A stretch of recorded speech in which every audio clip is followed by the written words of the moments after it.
Next up, we have Jewel Arledge speaking on The Choice is Yours.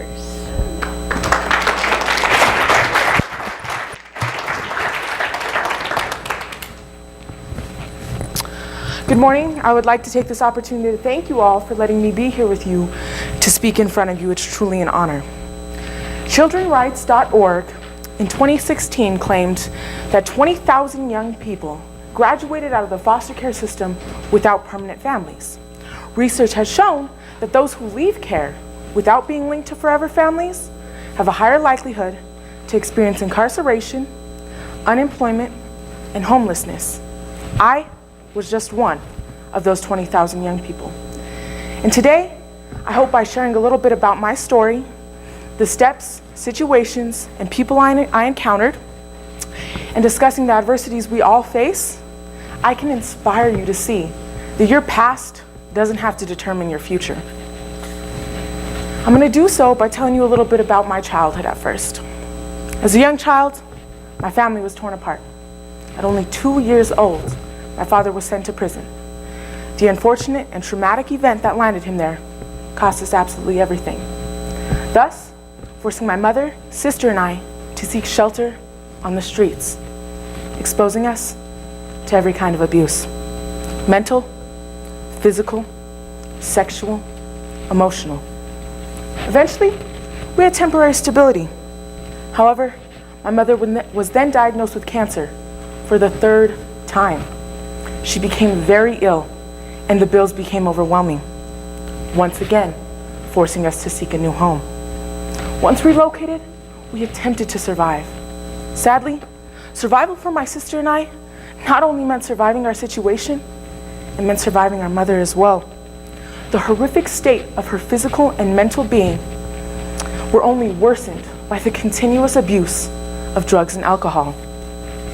Her numb state of mind and selfish behaviors led to daily beatings, unfit expectations and responsibilities, and worst of all, her chosen blindness to the years of sexual abuse my sister and I endured at the hands of her very own son.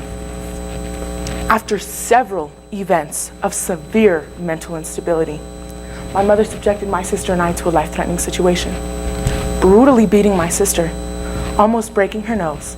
She attempted to have us arrested and finally locked us in our room for 3 whole days.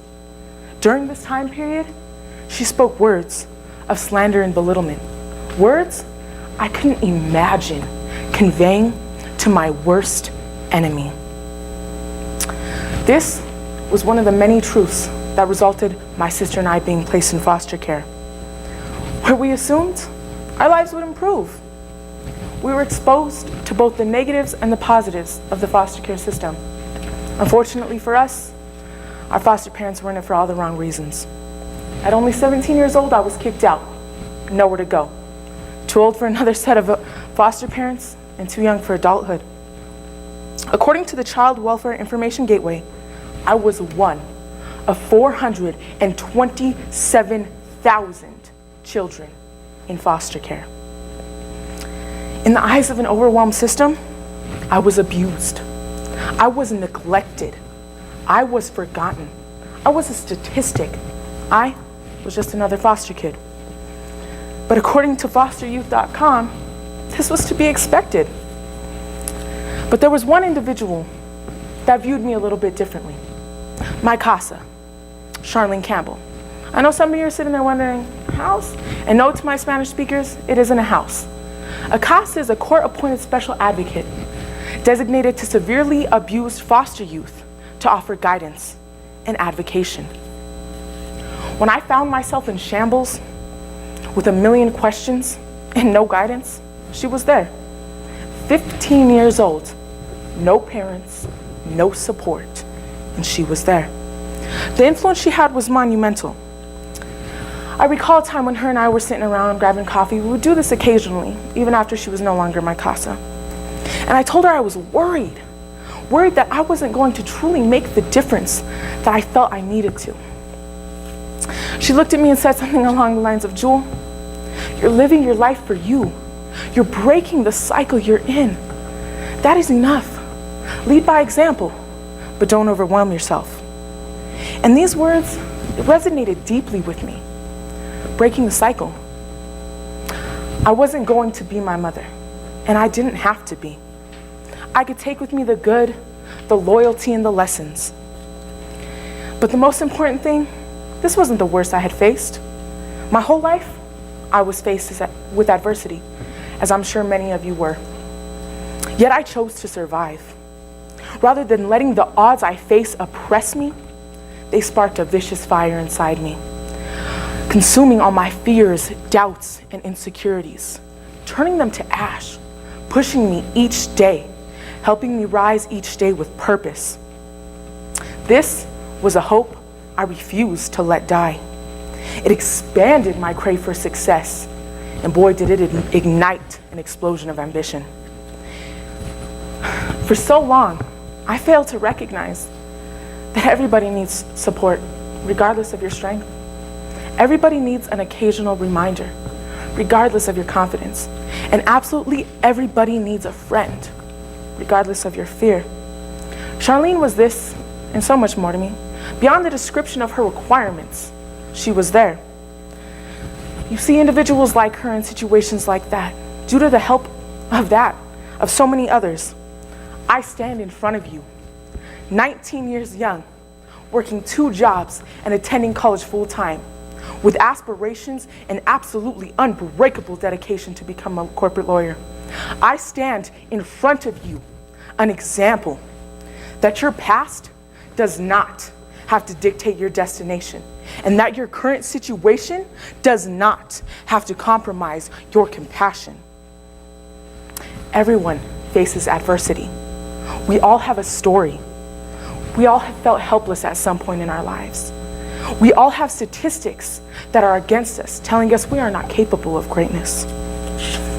And according to the overlooked relationship between motivational abilities and post-traumatic stress, a peer-reviewed journal, undergoing such uncontrollable adversities can lead to learned helplessness and consequently negatively influence outcome expectations. So yes, experiencing adversity can create negative consequences. But again, I reiterate the word can. You can let your situation define you, or you can define your situation.